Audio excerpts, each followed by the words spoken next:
Hello and welcome to our YouTube channel omega classes. दोस्तों आज के वीडियो में हम देखेंगे क्लास 11th के thermal properties of matter chapter के न्यूमेरिकल्स। कुछ न्यूमेरिकल्स हमने पहले देख लिए हैं, आज हम आगे से स्टार्ट करेंगे। तो चलिए आज का वीडियो शुरू करते हैं।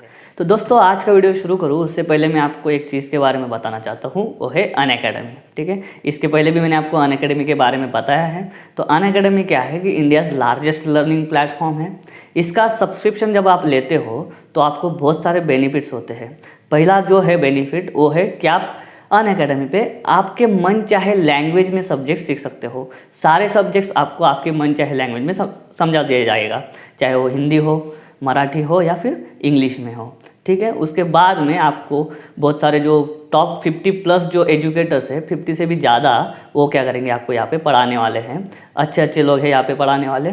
ठीक है, और उसके बाद में आपके लाइव लर्निंग सेशंस होंगे, लाइव वीडियोस आप देख सकते हो, डाउट क्लियरिंग सेशंस रखे जाएंगे, क्विज़ रखी जाएंगी, पूरा सिलेबस कंप्लीट किया जाएगा और भी बहुत सारे आपको इस सब्सक्रिप्शन के साथ में बेनिफिट्स मिलने वाले हैं। एक आपको टैब मिलेगा प्रैक्टिस करने के लिए और भी बहुत सारा है।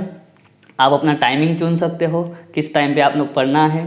ठीक है, और अगर आप मेरा कोड VKR यूज़ करते हो तो आपको सब्सक्रिप्शन पे कुछ डिस्काउंट मिल जाएगा। 10% डिस्काउंट है। मैंने यहाँ पे स्क्रीन पे आपको दिया है कि जब आप कोड यूज़ करोगे मेरा तो आपको डिस्काउंट मिल जाएगा। और भी बहुत सारे हैं इसके एडवांटेजेस, आपको स्लाइड्स में दिख रहा होगा। ठीक है, तो ये हो गया अनअकैडमी के बारे में। अभी हम देखते हैं अपना न्यूमेरिकल्स। ठीक है, पिछली वीडियो में हमने देखा था 6th तक हम देख चुके थे न्यूमेरिकल्स। अभी हम देखेंगे क्वेश्चन नंबर 7। उसमें गिवन है, देखो क्वेश्चन आपके स्क्रीन पे है। A blacksmith fixes iron ring on the rim of a wooden wheel of bullock cart.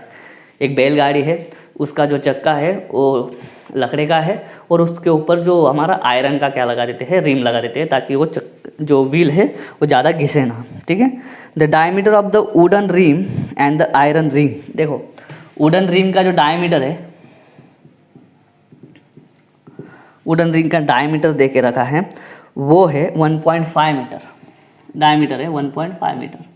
ठीक है, और उसके बाद में जो आयरन रिंग है, आयरन रिंग का भी डायमीटर दे के रखा है, वो है 1.47 मीटर। सही है, respectively at room temperature 27 degree celsius. जब हमारा टेम्परेचर था 27 degree celsius. Okay, to what temperature the iron ring should be heated. देखो दिख रहा है हमको आयरन रिंग का डायमीटर छोटा है और वुडन रिंग का बड़ा है। ठीक है, तो इसको रिंग बोलते हैं। तो हमको अगर ये जो आयरन का रिंग है अगर चक्के में फंसाना है तो हमको क्या करना पड़ेगा, उसका सरकमफरेंस बढ़ाना पड़ेगा। ठीक है, कैसे बढ़ाएंगे, डायमीटर बढ़ा के। तो डायमीटर हमको कितना करना पड़ेगा, 1.5 मीटर करना पड़ेगा, ताकि वो चक्के के अंदर एकदम एग्जैक्ट बैठ सके। ठीक है, फीड बैठ सके। तो हमको ये जो डायमीटर है ना 1.47 मीटर, उसको कितना करना है, 1.5 मीटर। ठीक है, वही हमको अभी देखना है कि कैसे करेंगे। ठीक है, so that it can fit the rim of the wheel. तो वो क्या होना चाहिए, व्हील में फंसना चाहिए। तो अल्फ़ा दे के रखा है किसके लिए, आयरन का, वो है। ये दी हुई जो चीज़ें होती है ना वो हमको फार्मूला भी बता जाती है। अभी अल्फ़ा किस में आता है, तो लीनियर एक्सपेंशन वाला फार्मूला है, वो यूज़ कर लेंगे। 10⁻⁵ पर डिग्री सेल्सियस होगा, पर डिग्री केल्विन है। ठीक है, आंसर जो लाना है वो डिग्री सेल्सियस में लाना है। तो देखना क्या करना है हमको। अगर हमारा आयरन रिंग का डायमीटर छोटा है, रिम में अगर उसको बिठाना है तो डायमीटर इतना करना पड़ेगा। ठीक है, तो हमको क्या मालूम है, हमको लेंथ वाला मालूम है। देखो लेंथ बढ़ती है कब, ये वाला फॉर्मूला है 1 + alpha delta T, temperature difference. ठीक है, चेंज इन टेम्परेचर और राइज इन टेम्परेचर अगर प्रॉपर वे में बोला जाए तो। देखो हमारे पास 1 तो है, अल्फ़ा भी है, डेल्टा टी जो है वो डेल्टा टी हमें पहले निकालना पड़ेगा। टेम्परेचर डिफरेंस निकालेंगे तभी तो फाइनल टेम्परेचर निकाल पाएंगे हम।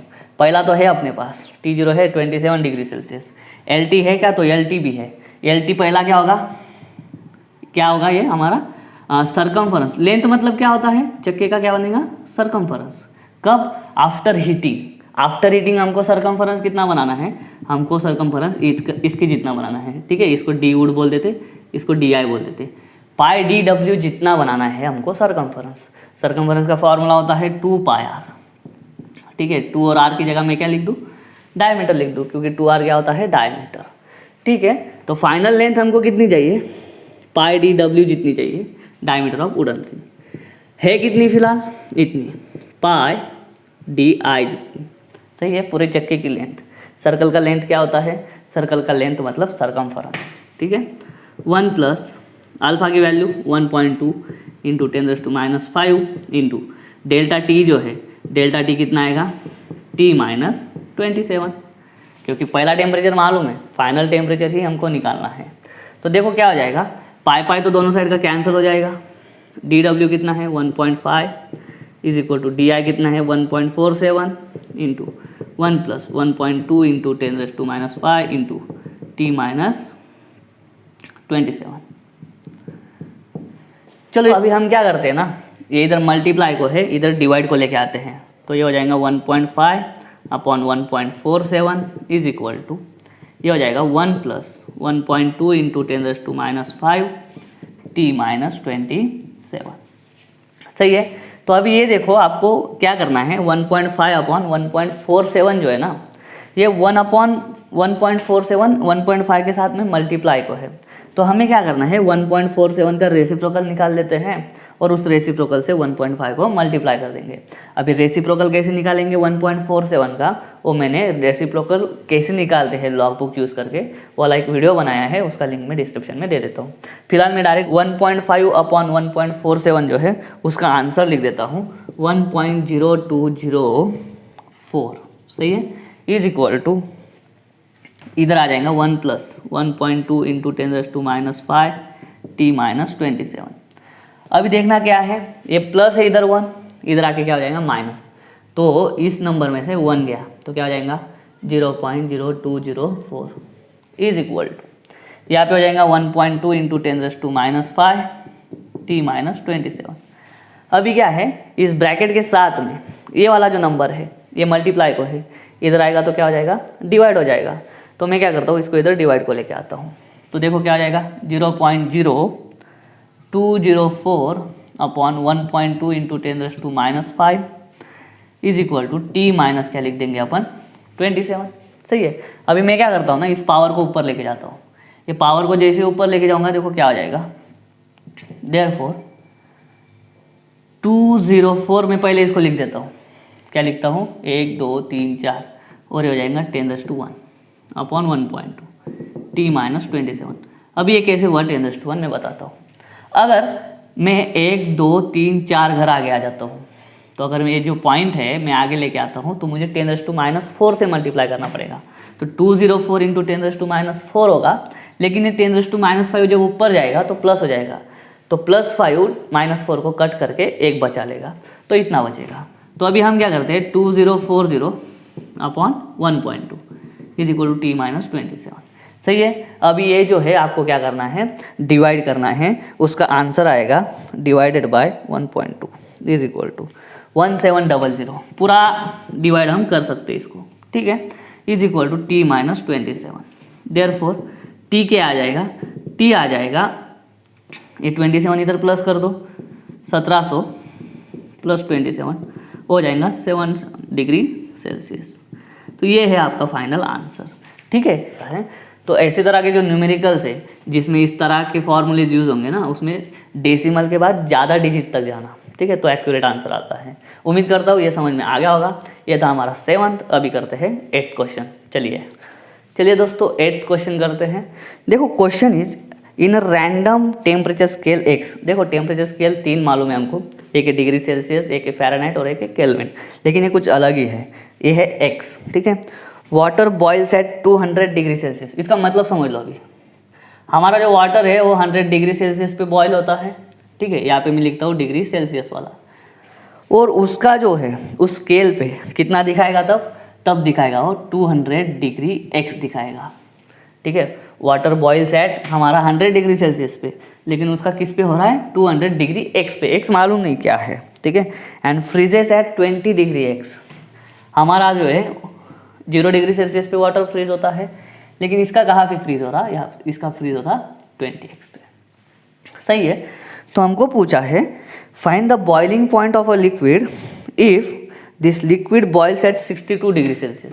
मतलब हमें क्या करना है 62 डिग्री सेल्सियस मतलब कितना डिग्री एक्स, वो निकालना है हमको, सही है, वो हमको कैलकुलेट करना है।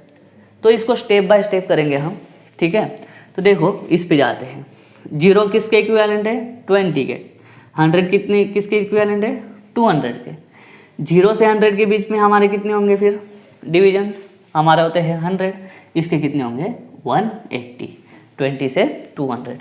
तो यहाँ पे समझना हमारे डिग्री सेल्सियस के 100 डिविजन्स इज इक्वल टू इसके कितने 180 डिग्री या फिर 180 डिविजन्स, ठीक है।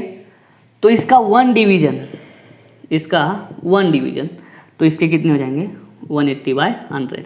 क्या करा मैंने, दोनों साइड पे 100 से डिवाइड कर दिया, ठीक है। अब यहाँ पे देखना हमारा 1 डिग्री सेल्सियस, 1 डिवीजन मतलब क्या, 1 degree celsius is equal to कितना हो गया इसका 180/100 हो गया, सही है। इसको हम अभी ऐसे ही रखते हैं। जो हमारा 0th डिवीजन है वो कहाँ से इसका शुरू हो रहा है, 20 से, मतलब 20 के नीचे भी कुछ होगा, 20 के नीचे भी कुछ इसका स्केल होगा।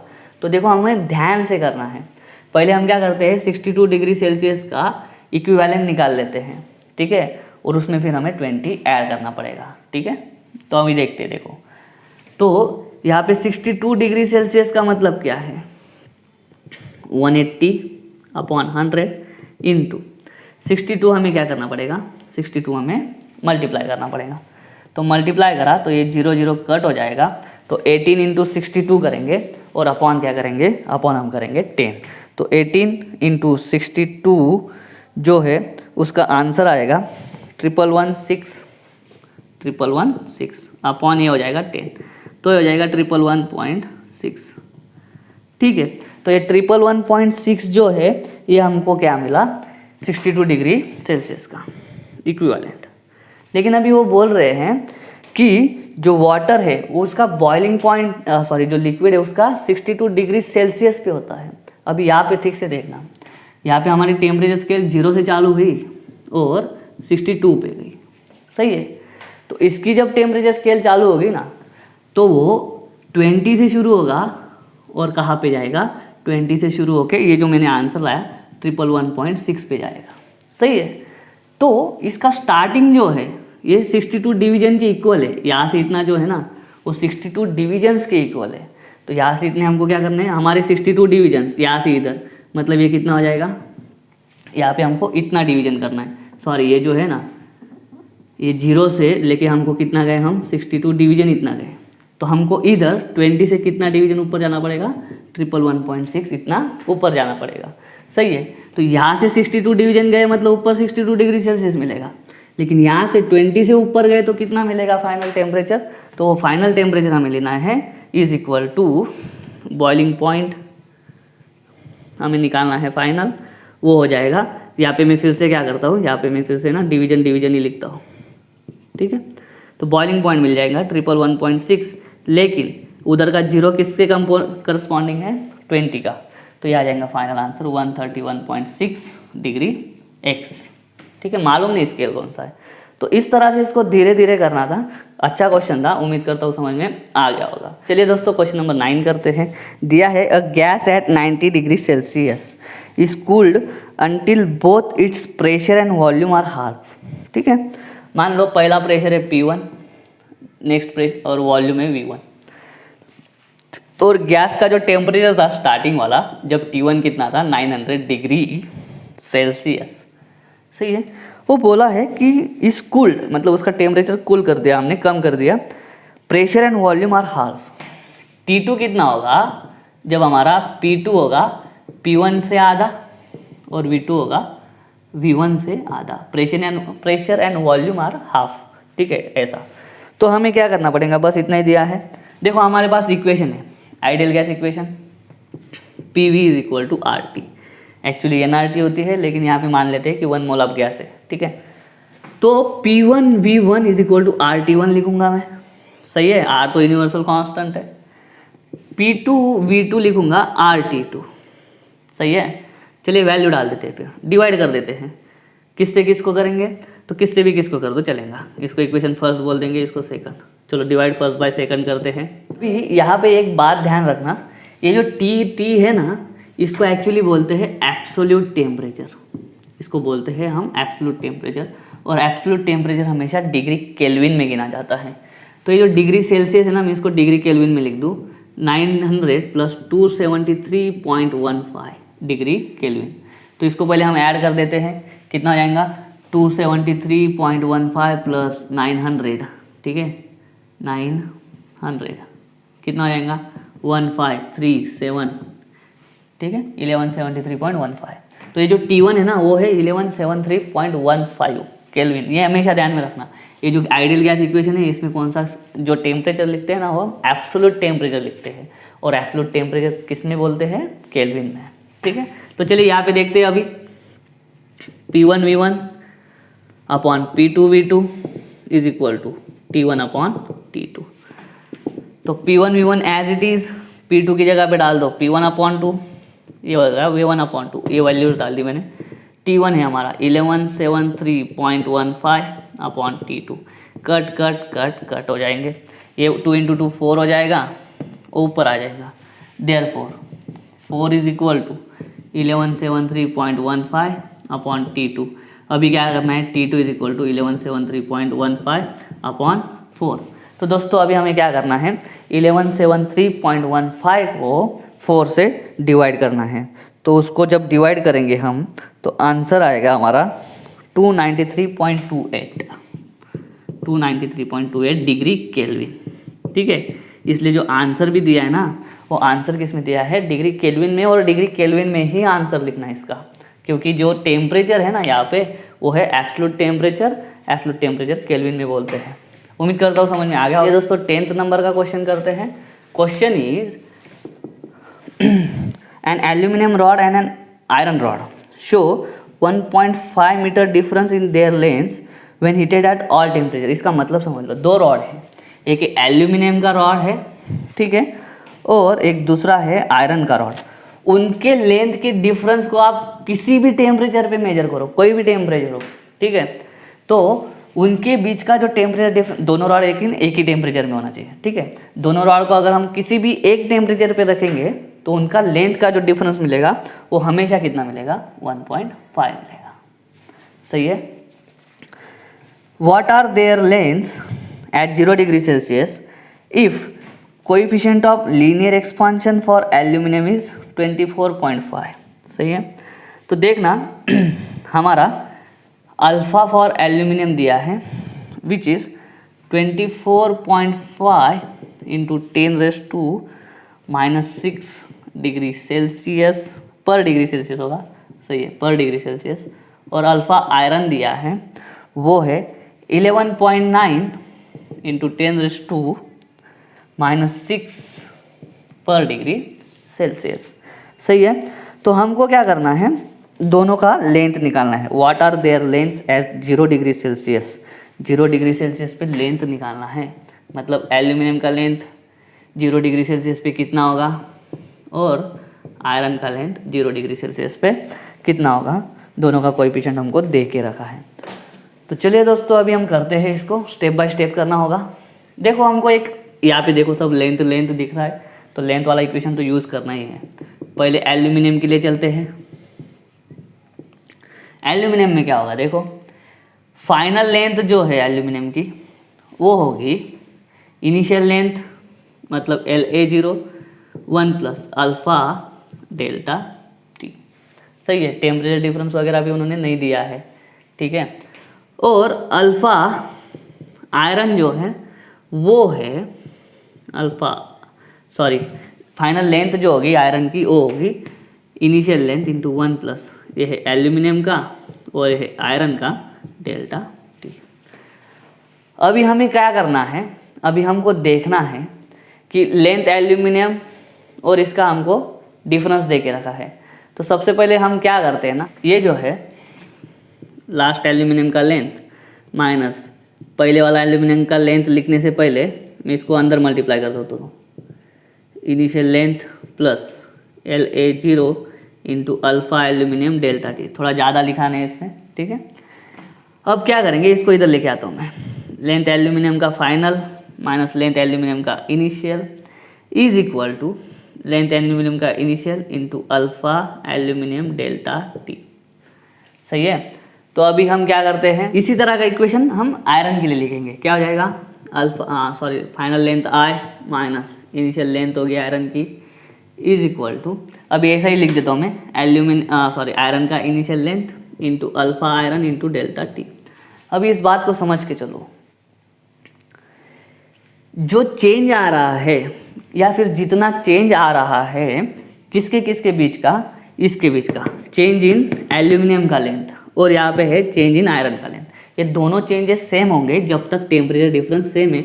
ये कौन बताता है, एग्जाम्पल बोल रहा है कि the difference will always be same at all temperatures. ठीक है, तो जितना टेम्परेचर से, जितना डेल्टा टी से एल्यूमिनियम की लेंथ में जितना इंक्रीमेंट हो रहा है उतना ही इंक्रीमेंट किस में हो रहा है, हमारा आयरन में हो रहा है।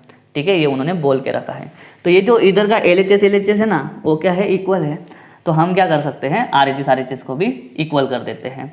तो RHS इक्वल हो जाएगा, तो La0 into alpha aluminium delta T is equal to Li0 into alpha I into delta T.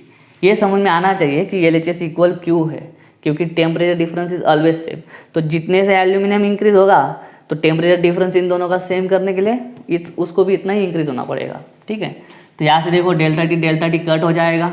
सही है, तो मैं क्या करता हूँ, अल्फा एल्यूमिनियम अपॉन अल्फा आई लेता हूँ इज इक्वल टू, देखो इधर से इधर गया तो ये उधर चल जाएगा, I0 अपॉन La0।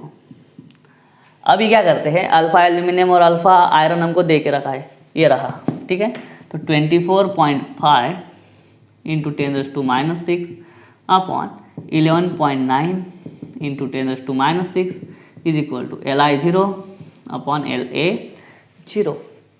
सही है, तो देखना क्या हो जाएगा, देयरफॉर ये सॉल्व करना पड़ेगा हमको। 24.5 अपॉन 11.9, तो 24.5 upon 11.9 is equal to Li0 upon La0। Therefore मैं क्या करता हूँ ना, ये जो है La0 इधर डिवाइड करना, इधर इसको मल्टीप्लाई कर देता हूँ। तो Li0 क्या हो जाएगा, 24.5 अपॉन 11.9 इंटू La0। ठीक है, तो अभी ये वाला इक्वेशन अपने को हेल्प करेगा। सही है, ये वाला इक्वेशन देखो, आयरन का जो लेंथ है ना वो एल्यूमिनियम की लेंथ से ज़्यादा है। ये क्यों पता चल रहा है, क्योंकि देखो न्यूमरेटर ज़्यादा है, डिनोमिनेटर छोटा है। तो ये वाला इक्वेशन ना मैं थोड़ा चेंज कर देता हूँ, इधर मैं आई लिख देता हूँ और उधर क्या लिख देता हूँ, मैं एल्यूमिनियम लिख देता हूँ। ऐसा पहले नहीं समझ में आएगा क्योंकि बाद ही में आता है ये, क्योंकि यहाँ पे देख लो आई जो है, आयरन का लेंथ जो है वो एल्यूमिनियम की लेंथ से बड़ा होने वाला है। तो देखना इस इक्वेशन में डाल देता हूँ मैं फर्स्ट में, तो क्या होगा, Li0 की value 24.5 upon 11.9 La0 minus La0 is equal to 1.5। सही है, अब यहाँ पे क्या करेंगे, La0 कॉमन निकाल लेंगे, 24.5 upon 11.9 minus 1 is equal to 1.5। बस अभी La0 आ जाएगा हमारा, La0 जैसे ही मिल गया वैसे हमको ये भी मिल जाएगा। तो देखो La0 इन ब्रैकेट 11.9 इंटू 1 करेंगे, इसमें से माइनस करेंगे तो 24.5 माइनस 11.9, 15 में से 9 गए, कितने में थे 6, 3 में से 1 गया 2, बाद में 2 में से 1 गया 1, 12.6। ठीक है, तो ये हो जाएगा 12.6 अपॉन 11.9 इज इक्वल टू 1.5। तो अभी हमको क्या करना है, La0 निकालना है। La0 निकालना है तो ये मल्टीप्लाई करना पड़ेगा, 1.5 इंटू 11.9 अपॉन 12.6 करना पड़ेगा। बस इसको अगर हम सॉल्व करते हैं तो हमारा आंसर आ जाता है। तो मल्टीप्लिकेशन करते हैं 1.5 इंटू 11.9 इज इक्वल टू, और बाद में डिवाइड कर देता हूँ मैं 12.6 से, तो ये आ जाएगा 1.41। आंसर देख लेता हूँ मैं, सही है, ये है 1.41। आगे है 666, सॉरी लाइट चली गई थी, आगे है इसके 666। ठीक है, तो 666 लिखने जाते हैं, मैं यहाँ से निकाल देता हूँ पूरा और 7 लिख देता हूँ। ठीक है, और इसका यूनिट लिख देता हूँ मैं मीटर। तो La0 मुझे मिल गया 1.417 मीटर। तो बस अभी इससे आ जाएगा। ठीक है, देखो क्या होगा, ये La0 इधर माइनस है, इधर जाके प्लस हो जाएगा। तो Li0 क्या होगा, 1.5 प्लस 1.417, तो ऐड करो, 7 ऐसे ही, 1 ऐसे ही, 5 4 9 हो जाएगा और 1 + 1 2 हो जाएगा, 2.917, सही है। तो 2.917 क्या आ जाएगा मीटर, इतनी हमारी लेंथ आ जाएगी। दोस्तों ये थोड़ा बड़ा था, ठीक है, इसको सोच समझ के करना था। उम्मीद करता हूँ समझ में आ गया होगा, अगर ऐसा है तो स्क्रीनशॉट ले लो। फिर हम देखते हैं नेक्स्ट क्वेश्चन। चलिए 11th वाला करते हैं। What is the specific heat of a metal if 50 calorie of heat is needed. देखो क्या है, स्पेसिफिक हीट निकालना है हमको, 11th नंबर का क्वेश्चन है, एस निकालना है। If 50 calorie of heat is needed, क्यों मतलब हीट कितना लग रहा है, 50 कैलोरी, सही है। To raise 6 kg of the metal, ठीक है, जो मेटल का मास है वो है 6 kg, ठीक है, और फ्रॉम 20 डिग्री सेल्सियस टू 62। देखो डेल्टा टी में यहीं पे लिख लेता हूँ, कहाँ से कहाँ करना है, 20 डिग्री सेल्सियस से 62, मतलब कितना बढ़ाना है, तो 62 - 20 = 242 डिग्री सेल्सियस से हमको इसका टेम्परेचर बढ़ाना है। तो स्पेसिफिक हीट डायरेक्ट इसका फॉर्मूला है, specific heat is defined as the amount of heat required to raise the temperature of unit mass of gas by 1 degree celsius, सही है, डेल्टा टी से डिवाइड करते हैं। तो एस आ जाएगा, क्यू है हमारा 50, मास है 6 और ये है 42, सही है, डिवाइड कर देते हैं। एस = कितना कर सकते हैं, 50 का हो जाएगा हमारा 25, ये हो जाएगा 3 × 42, तो 55 डिवाइडेड बाय कर देते हैं, 25 डिवाइड बाय हो जाएगा 3 × 6 और 126। अभी हमको क्या करना है, इसको जस्ट सॉल्व करना है, फिर हमारा आंसर आ जाएगा। तो देखिए क्या होता है, 25 डिवाइडेड बाय 126 = आ जाएगा आपका 0.198, ये है हमारा 0.198। तो ये हो जाएगा हमारा आंसर। यूनिट दे देते हैं, जो है ये कैलोरी हीट का यूनिट, उसके बाद में पर मास है केजी और डेल्टा टी होता है डिग्री सेल्सियस। बस ये हो जाएगा हमारा आंसर। उम्मीद करता हूँ समझ में आ गया होता। अभी हम लेंगे क्वेश्चन नंबर 12। तो चलिए देखते हैं। क्वेश्चन 12 है, the rate of flow of heat through a copper rod with temperature difference 30 degree Celsius. Temperature difference दे के रखा है, मतलब T1 - T2 दे के रखा है 30 डिग्री सेल्सियस, इज 1500 कैलोरी पर सेकंड, ठीक है। ये दिया है हमको dQ/dt, ठीक है। The rate of heat flow वो है 1500 कैलोरी पर सेकंड, सॉरी, ये जो है ना इसको दूसरा नाम बोलते हैं पी कंडक्शन, ठीक है, इसको बोलते हैं 1500 कैलोरी पर सेकंड। हमको निकालने को बोला है उन्होंने, find the thermal resistance. Thermal resistance क्या होगा, थर्मल रेजिस्टेंस का फॉर्मूला। तो देखो यहाँ पे एनालॉजी यूज करते हैं हम, जरा इलेक्ट्रिकल का देखते हैं। इलेक्ट्रिकल का रेजिस्टेंस क्या होता है, V/I। V मतलब होता है पोटेंशियल डिफरेंस, ठीक है। तो यहाँ पे भी ऊपर एक डिफरेंस लिखेंगे, किसका डिफरेंस, टेम्परेचर डिफरेंस, सही है, अपॉन। ये नीचे होता है I मतलब क्या, rate of flow of charge. अभी I मतलब rate of flow of charge है, तो यहाँ पे क्या लिखेंगे हम, किसका रेट ऑफ फ्लो ऑफ लिखेंगे, rate of flow of heat लिखेंगे। तो ये बन जाएगा आपका किसका फॉर्मूला, थर्मल रेजिस्टेंस का फॉर्मूला। तो RT हो जाएगा 30 डिग्री अपॉन 1500, सही है। तो ये हो जाएगा 1/500, ये आएगा आंसर 0.02, ठीक है। और रेजिस्टेंस है, ऊपर टेम्परेचर डिफरेंस है डिग्री सेल्सियस, और ये है कैलोरी पर सेकंड होता है, लेकिन वो भी ऊपर चल जाएगा। तो डिग्री सेल्सियस सेकंड पर कैलोरी, ये आएगा उसका यूनिट। दोस्तों क्वेश्चन नंबर 13 करते हैं। 13 में हमको दिया है कि in electric kettle takes 20 minutes to heat a certain quantity of water. Water का क्वांटिटी कितना है वो हमको मालूम है नहीं, ठीक है, लेकिन 20 मिनट्स लगते हैं, ठीक है। 20 मिनट्स लगे किसके लिए, to heat a certain quantity of water from 0 degree Celsius to boiling point. मतलब टेम्परेचर जो चेंज करना है हमको वाटर का, वो है पहले 0 पे था, बाद में बॉइल करा, मतलब बाद में बॉइलिंग कितना होता है 100 डिग्री सेल्सियस, पहले 0 था तो कितना हो जाएगा 100 डिग्री सेल्सियस। उसके बाद में बोला है उन्होंने, it requires 90 minutes to turn all the water at 100 degree celsius into steam. 90 minute लगेगा, ठीक है, क्योंकि वाटर को किस में कन्वर्ट करना है हमको, स्टीम में, मतलब उसका स्टेट चेंज करना है, उसके लिए 90 मिनट्स लगा। तो हमको पूछा है कि लैटेंट वेट ऑफ वेपोराइजेशन निकालो, वही था, स्टेट चेंज करने के लिए जो हीट लगती है उसी को बोलते हैं लैटेंट हीट ऑफ वेपोराइजेशन। तो लैटेंट हीट ऑफ वेपोराइजेशन लिखना है मतलब क्या, जब बॉइलिंग पॉइंट पे आ जाएगा वाटर, उसके बाद में जो भी हीट सप्लाई करेंगे, जो हीट क्या करेगी वाटर टू स्टीम, मतलब 90 मिनट में जितना हीट खर्चा हुआ है ना वो हमको निकालना है खाली बस, ठीक है। तो यहाँ पे 20 मिनट के लिए दिया है, अगर 1 मिनट के लिए देते तो बहुत अच्छा हो जाता, लेकिन यहाँ पे पहले 20 मिनट्स का दिया है, तो हम क्या करेंगे 20 मिनट से पहले 1 मिनट निकालेंगे, और 1 मिनट का जैसे ही मिल गया हम क्या करेंगे उसको 90 से मल्टीप्लाई कर देंगे। सिंपल है, देखो हमको मालूम है Q इज इक्वल टू क्या, MS डेल्टा T, सही है, पिछले एग्जाम्पल में यूज़ करा हमने। तो Q जो है मान लो Q1 मान लेते हैं, 20 मिनट में जो हीट लगेंगे उसको लग देते हैं Q1।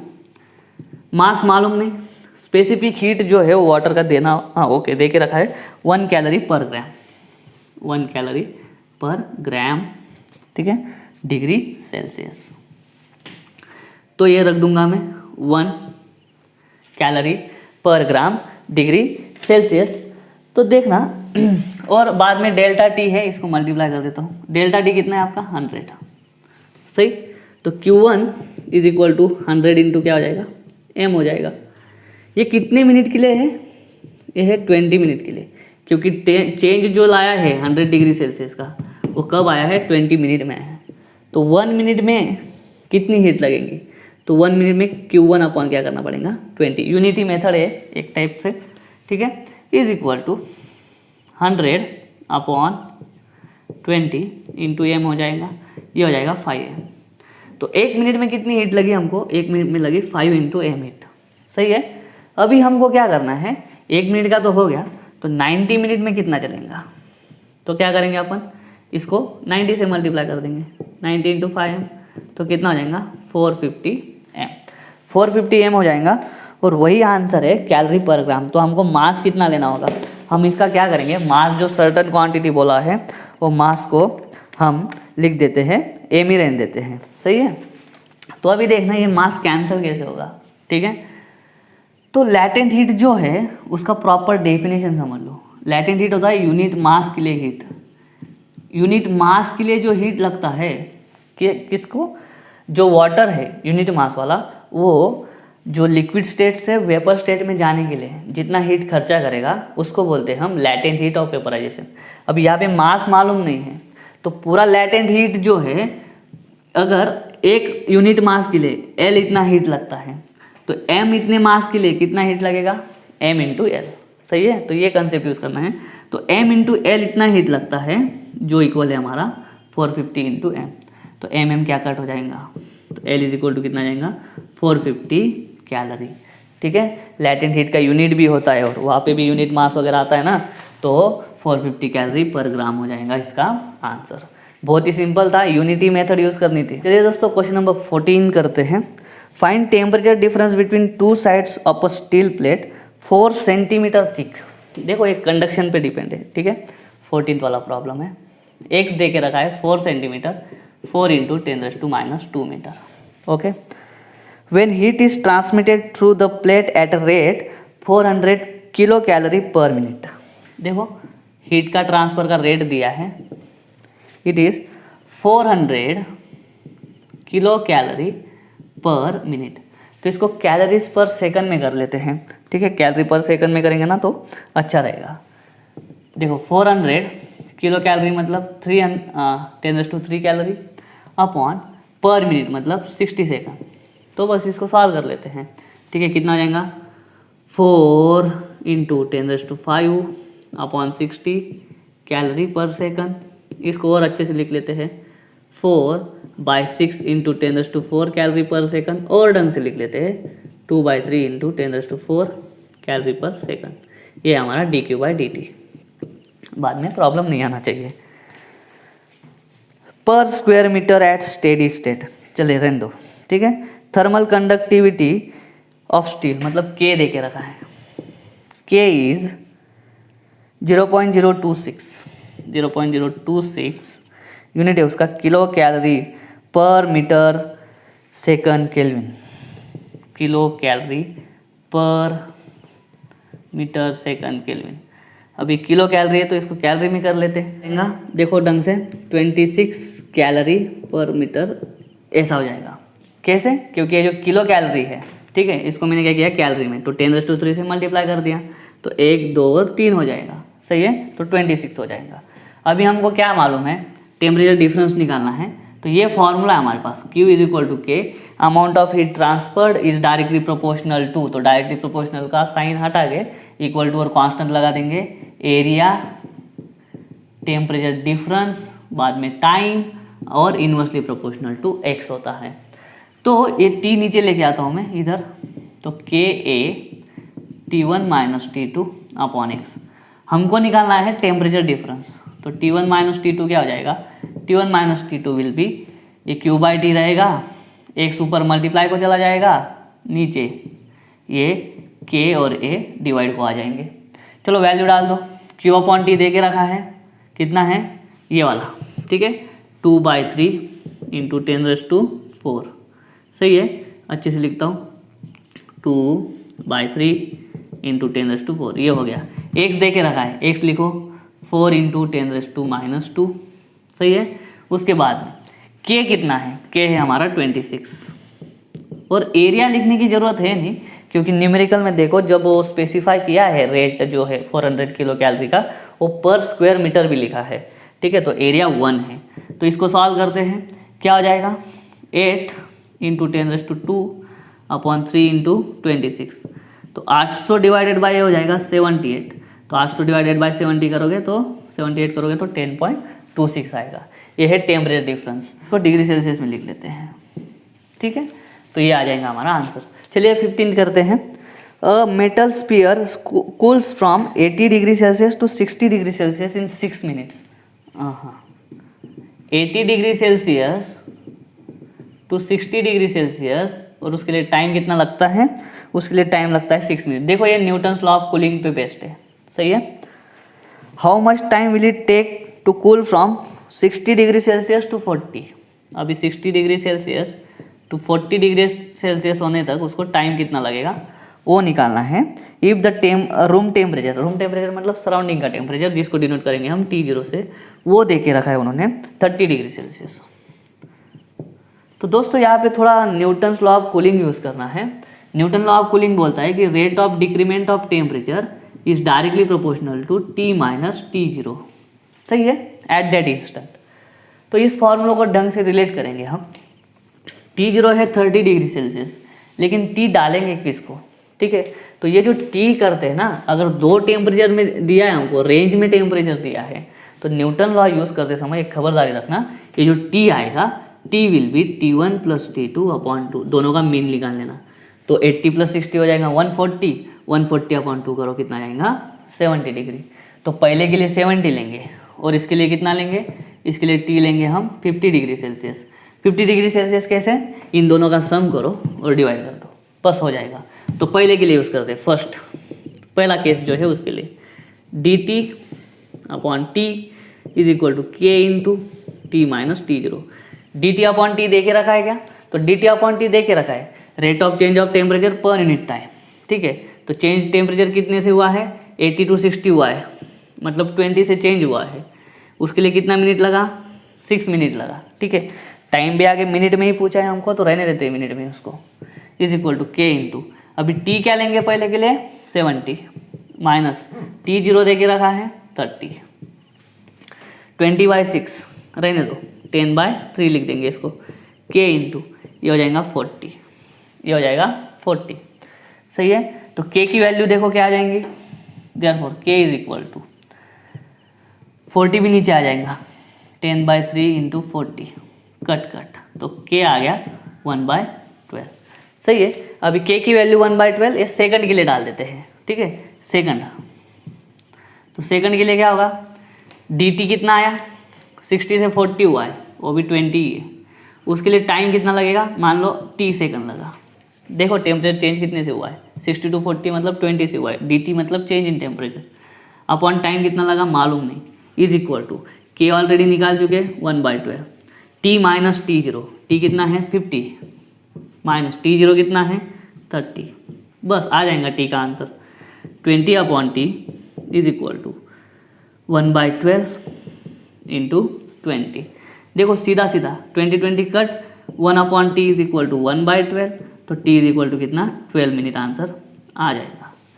सही है, तो t is equal to 12। Book में जो आंसर दिया है ना वो 10 मिनट्स दिया है, लेकिन बुक का आंसर गलत है, 12 मिनट आना चाहिए इसका आंसर। तो दोस्तों ये था हमारा क्वेश्चन नंबर 15 और इसी के साथ साथ हमने आपके टेक्स्ट बुक के न्यूमेरिकल्स सॉल्व कर दिए हैं। उम्मीद करता हूँ वीडियो पसंद आया होगा। अगर ऐसा है तो वीडियो को लाइक करो, वीडियो को शेयर करो, चैनल को सब्सक्राइब कर देना। मिलता हूँ नेक्स्ट वीडियो में, तब तक के लिए जय हिंद।